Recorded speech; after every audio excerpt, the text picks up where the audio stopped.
lançons-nous. Au moins, commencer. Tout à fait, commencer.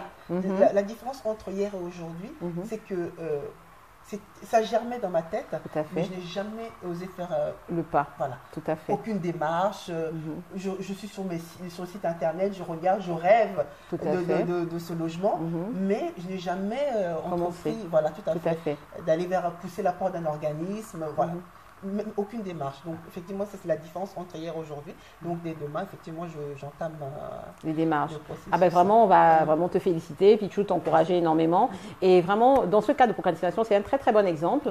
Que ce soit pour l'acquisition d'un logement, que ce soit pour démarrer une entreprise, démarrer des études, ou alors draguer une fille, ou bien montrer à quelqu'un que tu es intéressé par lui, peu importe les choses que tu as envie d'entreprendre, souvent, il y a cette procrastination qui fait qu'on remet à demain. Et on se rend compte aujourd'hui, dans cet exemple-là, justement, que les différents motifs et les choses qui font qu'on ne passe pas à l'action, c'est parce qu'on ne clarifie pas le projet, on ne le définit pas et on ne fait pas un petit pas vers le projet. Et vraiment, Pichou, elle a tout décrit, en fait, dans son exemple. Donc, pour pouvoir sortir de la procrastination, il faut analyser sa motivation. Donc, pour voir qu'est-ce qui nous motive.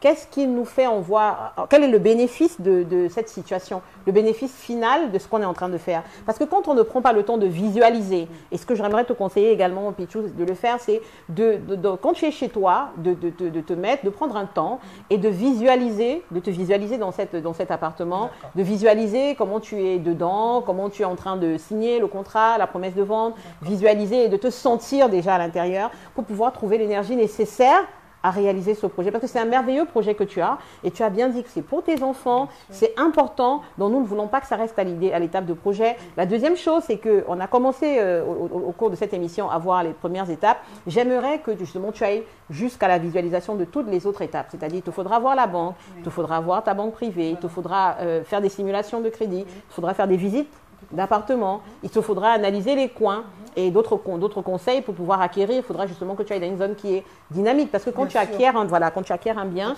il faut penser revente. Tout à fait. C'est pour ça que je ne veux pas sortir de la région parisienne. Tout à fait, voilà, très très bien. Ça, c'est vraiment un très bon point. Et donc, du coup, la procrastination qui t'avait empêché par rapport au projet immobilier, est-ce que c'est le seul domaine où tu vois que ça t'arrive de procrastiner? Est-ce que dans les autres domaines, tu es vraiment plus passe à l'action, tu réagis vite? Ou est-ce que tu te rends compte que dans ta personnalité, ça t'arrive souvent de remettre à demain, etc.? C'est un peu ma personnalité, effectivement. Ok. Je vais remettre à demain. D'accord. J'ai encore le temps, je pourrais le faire demain. Non, c'est pas si urgent que ça. Ok. On voit les enfants grandir et puis on n'a rien fait.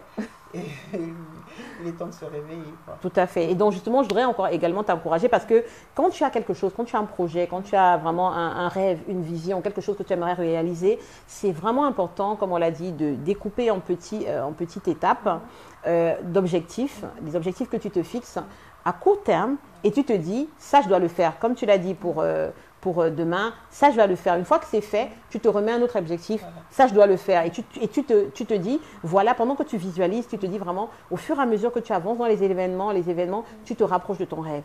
Et quelque chose qui est aussi important dans la procrastination, justement, d'une façon globale, on a parlé du projet immobilier, c'est que parfois tu as parlé de peur de ne pas y arriver, peur que la banque ne me suive pas, peur que... Alors ça, c'est quelque chose justement que tu dois te dire, une fois que tu n'as pas essayé, tu ne sauras pas. Exactement. Voilà. Tant que tu n'as pas essayé, tu ne peux pas savoir. Et de toute façon, ce que je veux te dire, c'est que même si tu tapes à la porte de 3, 4 banques qui n'acceptent pas, une 5e peut accepter. Et encore un autre conseil, il y a des courtiers. Parce que les solutions ne se déroulent que quand tu es en action. D'accord. OK ? Donc, c'est quand tu es en train de mettre un pas après un autre que la solution se déroule. Si tu te dis, je vais aller voir un banquier, je vais lui proposer ma situation, le banquier te dit, non, votre situation d'endettement ne permet pas, et que tu sors de chez des banquiers, que tu te décourages tout de suite, ça ne va pas le faire. Donc, il faut que tu t'armes déjà de courage pour te dire, mon objectif, je vais y arriver. Et autre exercice que je te donne à faire, tu te lèves le matin, tu regardes ton miroir, tu te dis, Pichou, tu es capable. Pichou, je te promets que je t'achète un appartement. Parce que tu es l'artisan de ton propre succès. Donc, tu dois te dire, Pichou, ce n'est pas quelqu'un qui va t'acheter un appartement, je vais te l'acheter. Donc, tu te parles à toi-même. Tu dis, moi, je te dis, je vais te l'acheter. Tu es capable de le faire et je vais te le faire. Moi, je m'engage à t'acheter un appartement. Donc, tous les matins, tu te lèves, tu te le dis dans le miroir et du coup, tu regardes les différents éléments que tu as notés les uns après les autres pour pouvoir y arriver et tu te dis, OK, super. Et autre chose que j'aimerais te donner également comme conseil et également à vous, mes chers téléspectateurs, tu dois te prévoir des récompenses. Qu'est-ce que tu aimes? Qu'est-ce qui te met dans la joie? Qu'est-ce qui te fait plaisir? Il y a tellement de Moi, j'aime prendre un bain chaud.